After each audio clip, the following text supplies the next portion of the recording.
Dernière adresse solennelle du professeur Dioncounda Traoré en tant que président de la République par intérim à la nation. Bonsoir et bienvenue. Pas de titre pour cette édition. Nous vous invitons à suivre ce discours de celui qui va passer demain les rênes du pouvoir au nouveau président élu.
Mes chers compatriotes,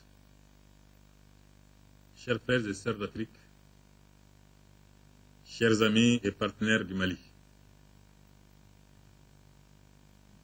la transition que j'ai eu l'honneur, le privilège et la lourde responsabilité de conduire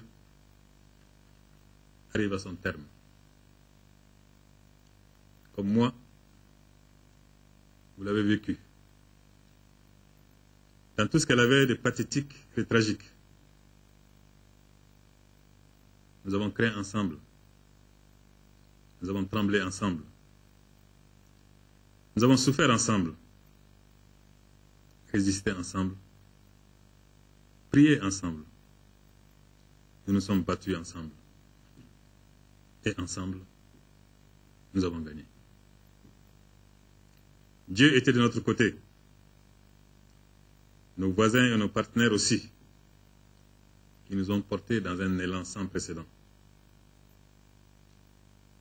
En ces heures chargées de symboles, vous me permettrez encore une fois de saluer la France de François Hollande. La France des valeurs de la grande révolution de 1789, dont l'action vigoureuse a permis la reconquête de notre intégrité et la déroute des forces du mal incarnées par des intégristes illuminés et des djihadistes de notre temps au service du narcoterrorisme et du crime organisé. Vous me permettrez de saluer de nouveau la CEDEAO et son président, Alassane Ouattara, infatigable avocat de la cause malienne. De saluer Blaise Compaoré et Goodluck Jonathan, médiateur avisé et inlassable.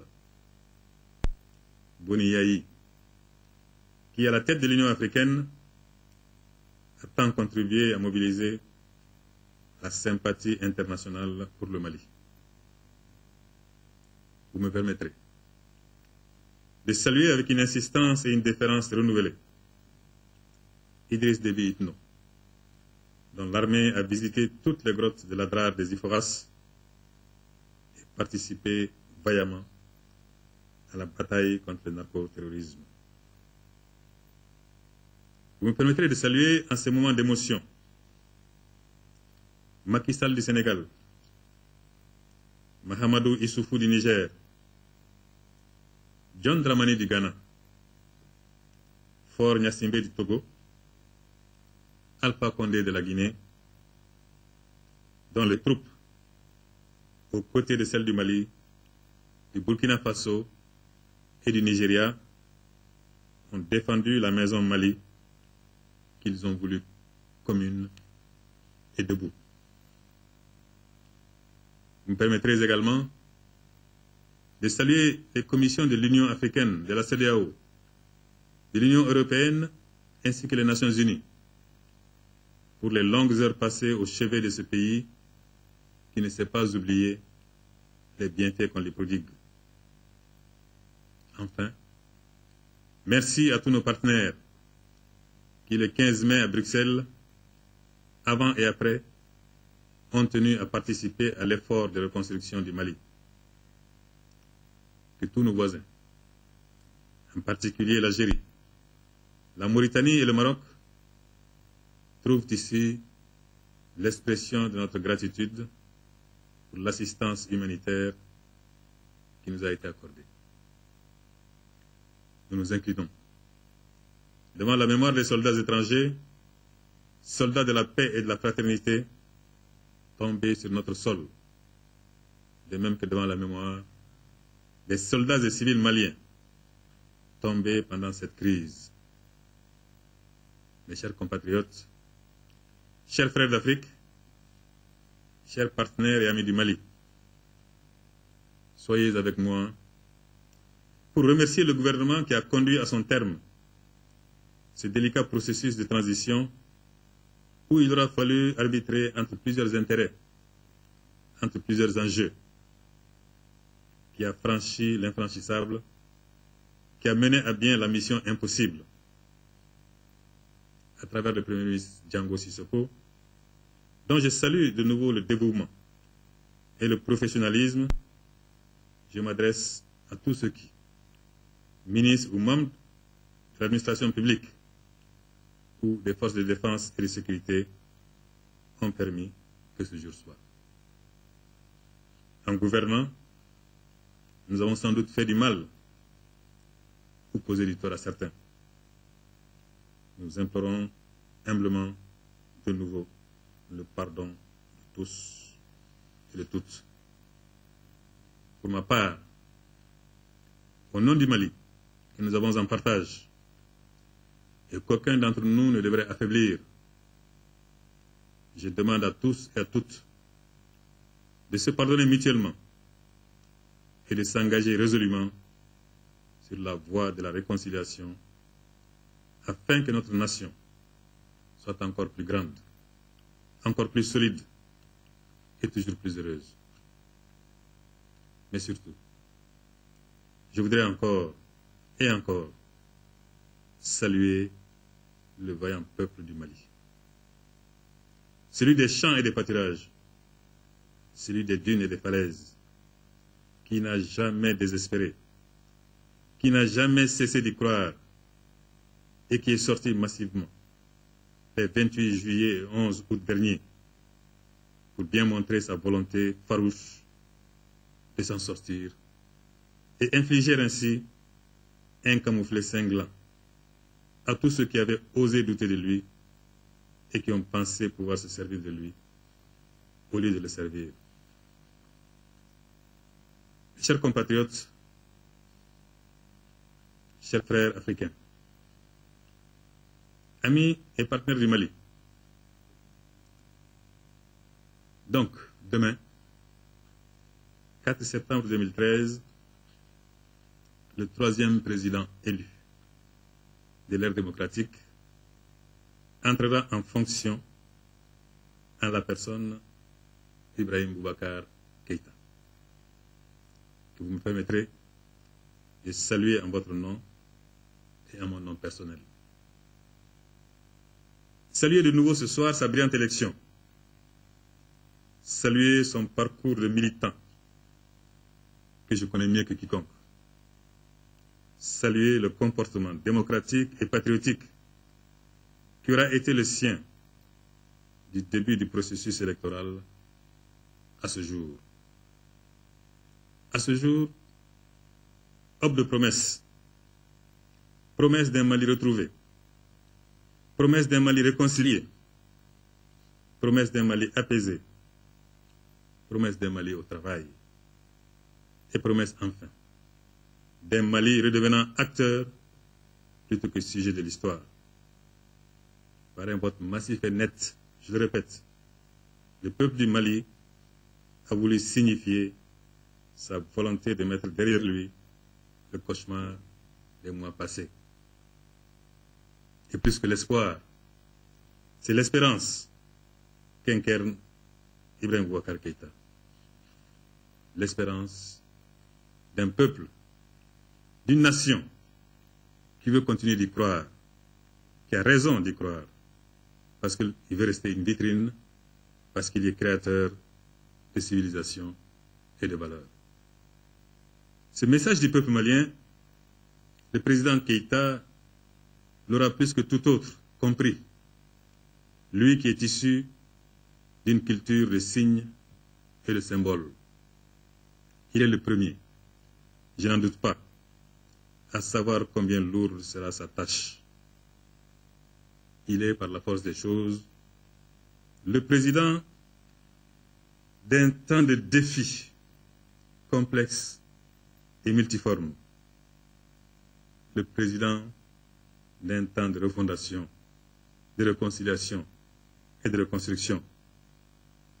La demande sera grande, quand l'offre, elle, restera hélas modeste, du fait des moyens réduits de notre pays, mais aussi du fait des nouveaux besoins créés par notre crise. Et ce président, alors, sans renoncer aux droits que nous confère la démocratie, nous devons nous montrer solidaires, tous et toutes, Maliens de l'intérieur comme de la diaspora. Tous et toutes, nous devons l'accompagner dans sa mission. Cette mission particulière pour le Mali post-crise, où, pour les gouvernants, les servitudes seront plus nombreuses que les grandeurs. Nous devons l'accompagner en gardant ceci à l'esprit. La compétition n'est pas entre les enfants du Mali, mais entre les enfants du Mali et d'autres, dans un contexte impitoyable qui ne fera de place qu'au mérite et à l'efficacité. Nous nous sommes parfois laissés distraire, c'est vrai. Mais il s'agit maintenant de se donner la main, surtout de se redonner la main, pour construire un pays d'excellence, avec une capacité d'exécution accrue et un sens de l'anticipation qui le mettent à l'abri des mauvaises surprises. Car si nous n'en sommes plus aux redoutables convulsions de l'année 2012, si par l'élan unanime de nos voisins et de nos partenaires, si par la résilience du peuple malien, qui est un grand peuple, le pire a pu être évité, l'État reste encore convalescent. Nous devons en tenir compte et nous irons de l'avant en tenant compte de la fragilité de nos acquis. Heureusement, ce quinquennat commence de bons augures, dont la rencontre pathétique entre l'aîné et le cadet, entre Ibrahim Boubacar Keïta et Soumaïla Cissé, un moment d'histoire qui confirme les valeurs de notre peuple. C'est l'éloquent témoignage de la façon de faire toute malienne, de l'exception malienne, comme il a été souvent dit. Et c'est la meilleure preuve que les grands-fils d'une grande nation se retrouvent toujours. À l'image du Mali qui se remet debout, à l'image du Mali qui retrouve sa fierté, au sortir des épreuves gravissimes dont nous ne pouvons pas ne pas tirer les leçons, tant elles ont été ébranlées, tant ont été ébranlés les fondements de la nation. Mobilisons-nous tous en soldats de la réconciliation, de la paix, du développement, de la démocratie, de la solidarité et de la justice. Pensons au Mali. D'abord au Mali, à ce Mali d'honneur et de dignité que nous ont légué nos ancêtres et que nous avons le devoir impérieux de laisser intact pour nos enfants. Vive le Mali, libre, un et indivisible. Vive la démocratie. Vive la solidarité entre les hommes. Et que Dieu nous bénisse.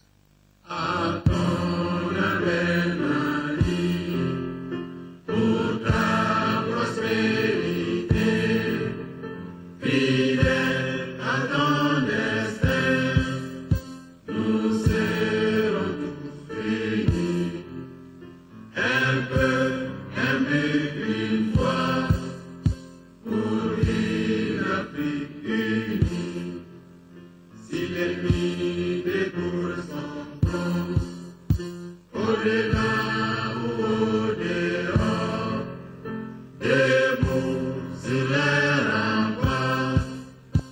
nous sommes résolus de mourir pour l'Afrique et pour toi, Mali.